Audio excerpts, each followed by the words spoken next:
நன்மை செய்வதை பற்றிய வசனங்கள். தீமையை விட்டு விலகி நன்மை செய். சங்கீதம் 34:14.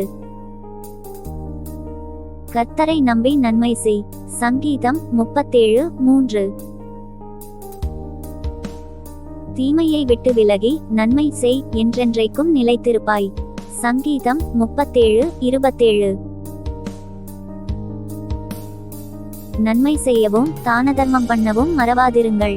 இப்படிப்பட்ட பலிகளின் மேல் தேவன் பிரியமாயிருக்கிறார். எபிரேயர் 13:16. நன்மை செய்யும்படி உனக்கு திராணியிருக்கும் போது அதை செய்யத்தக்கவர்களுக்கு செய்யாமல் இராதே. நீதிமொழிகள் 3:27. நன்மை செய்கிறதில் சோர்ந்து போகாமல் இருப்போமாக. நாம் தளர்ந்து போகாதிருந்தால் ஏற்ற காலத்தில் அறுப்போம். கலாத்தியர் 6:9. நீங்கள் நன்மை செய்வதிலே சோர்ந்து போகாமலிருங்கள். 2 தெசலோனிக்கேயர் 3:13. ஒருவனும் மற்றொருவன் செய்யும் தீமைக்கு தீமை செய்யாதபடி பாருங்கள். உங்களுக்குள்ளும் மற்ற யாவருக்குள்ளும் எப்பொழுதும் நன்மை செய்ய நாடுங்கள். 1 தெசலோனிக்கேயர் 5:15. தீமையை வெறுத்து நன்மையை பற்றிக் கொண்டிருங்கள். ரோமர் 12:9. நீ தீமையினாலே வெல்லப்படாமல் தீமையை நன்மையினாலே வெல்லு. ரோமர் 12:21. முன்பு யூதரிலும் பின்பு கிரேக்கரிலும் எவன் நன்மை செய்கிறானோ அவனுக்கு மகிமையும் கனமும் சமாதானமும் உண்டாகும். ரோமர் 2:10. நீ அதிகாரத்திற்கு பயப்படாதிருக்க வேண்டுமானால் நன்மை செய், அதனால் உனக்கு புகழ்ச்சி உண்டாகும். ரோமர் 13:3.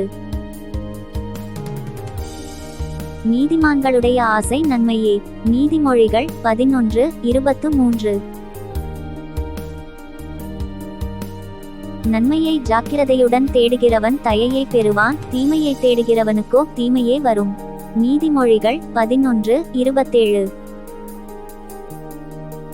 தீமையை யோசிக்கிறவர்கள் தவறுகிறார்களல்லவோ, நன்மையை யோசிக்கிறவர்களுக்கோ கிருபையும் சத்தியமும் உண்டு. நீதிமொழிகள் 14:22.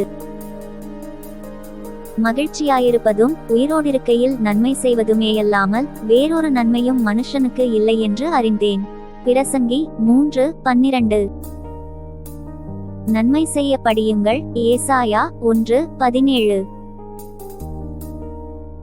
நீங்கள் நன்மை செய்கிறதினாலே புத்தியீன மனுஷருடைய அறியாமையை அடக்குவது தேவனுடைய சித்தமாயிருக்கிறது. 1 பேதுரு 2:15. நீங்கள் நன்மையை பின்பற்றுகிறவர்களானால் உங்களுக்கு தீமை செய்கிறவன் யார்? 1 பேதுரு 3:13. தீமை செய்து பாடனுபவிப்பதிலும் தேவனுக்கு சித்தமானால் நன்மை செய்து பாடனுபவிப்பதே மேன்மையாயிருக்கும். 1 பேதுரு 3:17. நமக்கு கிடைக்கும் சமயத்திற்கு தக்கதாக யாவருக்கும், விசேஷமாக விசுவாச குடும்பத்தார்களுக்கும் நன்மை செய்ய கடவோம். கலாத்தியர் 6:10. நீ நன்மை செய்தால் மேன்மை இல்லையோ? நீ நன்மை செய்யாதிருந்தால் பாவம் வாசற்படியில் படுத்திருக்கும். ஆதியாகமம் 4:7. இயேசு சொன்னார், உங்களை பகைக்கிறவர்களுக்கு நன்மை செய்யுங்கள். லூக்கா 6:27. சரீரத்தில் அவனவன் செய்த நன்மைக்காவது தீமைக்காவது தக்க பலனை அடையும்படிக்கு நாமெல்லாரும் கிறிஸ்துவின் நியாயாசனத்திற்கு முன்பாக வெளிப்பட வேண்டும். 2 கொரிந்தியர் 5:10.